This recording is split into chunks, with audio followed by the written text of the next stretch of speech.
Hello, good day everyone. Kung saan man kayong sulok ng mundo, magandang araw sa inyong lahat. So today's video, i-discuss ko paano magsimula ng goat farming.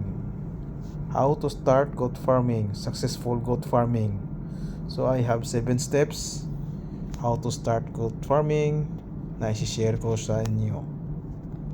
So, ang pag-start ng goat farming ay nai-involve ng careful planning at saka ongoing management. So, this is the 7 steps need to follow. So, I will start now. So, step 1, research and planning.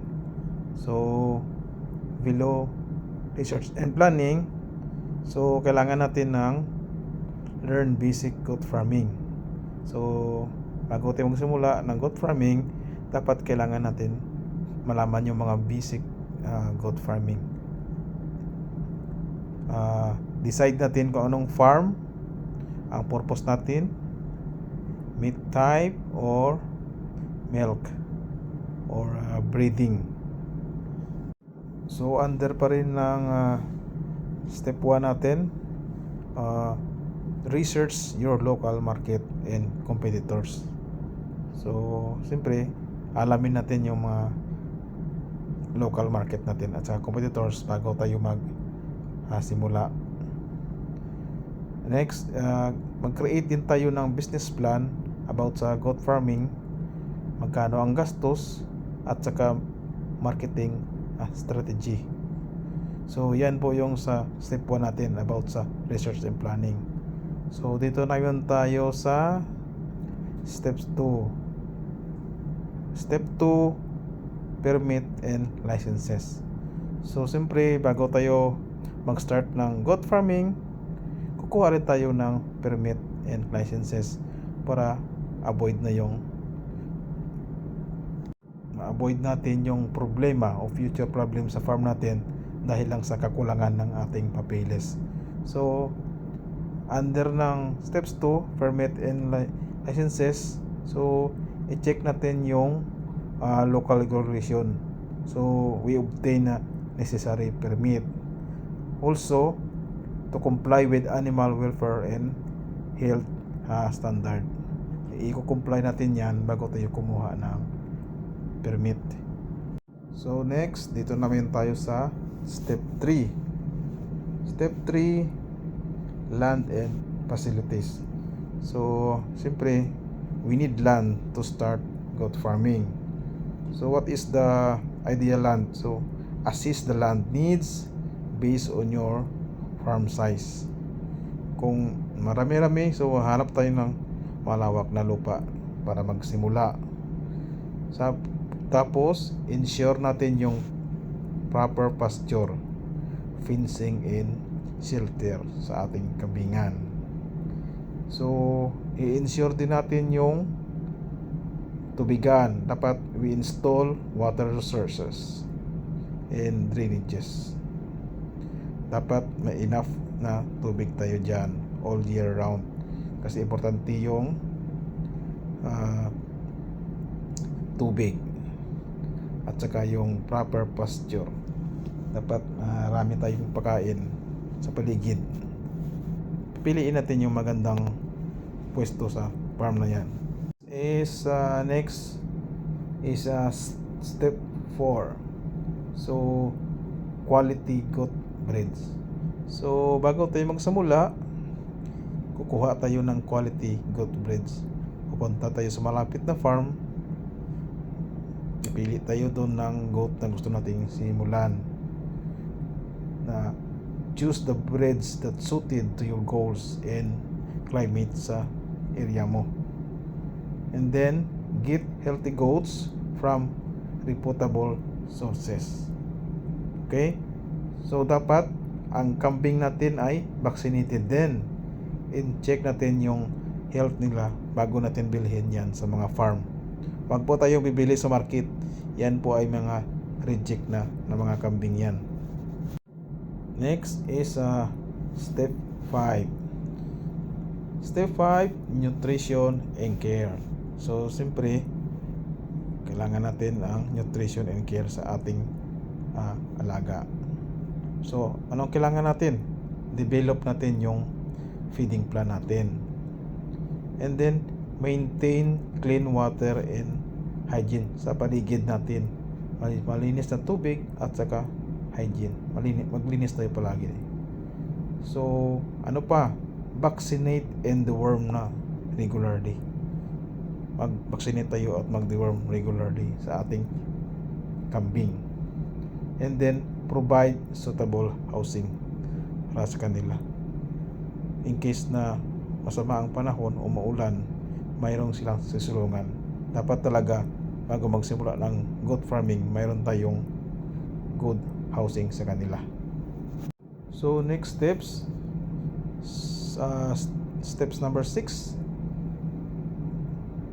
marketing and sales. So bago tayo magsimula ng goat farming, dapat may target tayo na sales at marunong tayo mag-market. So ano ba ang gagawin natin? So we identify the potential customer like restaurant, market, and etc. So we market our goat products online and locally. So pwede tayo mag-market ng goat natin online via online platform like Facebook and TikTok. Pwede rin locally, dyan lang sa paligid natin. So paano pa ba makakatulong yung marketing sales sa atin? Ano pa ang additional? So build tayo ng relationship sa ating community. Sila ay makakatulong din yan para sa ating marketing and sales. So dito na tayo sa last steps natin, with this steps number 7. So last steps, steps number 7, continuous learning. So dapat stay updated tayo sa ating learning through workshop and association. Sasali tayo sa mga association kasi yan may mga workshop dyan, mayroon tayong dyan matutunan. So i-evaluate din natin yung improvement ng ating farm. Hindi lang po puro tayo alaga, puro tayo pagkain at puro binta. I-evaluate din natin yung ating farm kasi minsan mayroon din tayong hindi napapansin sa farm natin. I-evaluate natin. At saka mag-seek advice tayo from experienced farmer. So galiin natin talaga na maghingi ng tulong o tawag information sa mga experienced farmer or veteran. Sila ang maraming alam about sa goat farming. So i-recap ko lang yung 7 steps natin na how to start a successful goat farming business. So step 1, research and planning. Yun ang step 1 natin. Number 2, permit and licenses. Number 3, land and facilities. Steps 4, quality goat breed. And number 5, nutrition and care. Number 6, marketing and sales. And last, number 7, continuous learning. So yan mga katropa, mga ka-idol, mga kabaro, yan ang 7 steps natin how to start goat farming. Sa gusto dyan mag goat farming, so follow nyo lang yung 7 steps na yan.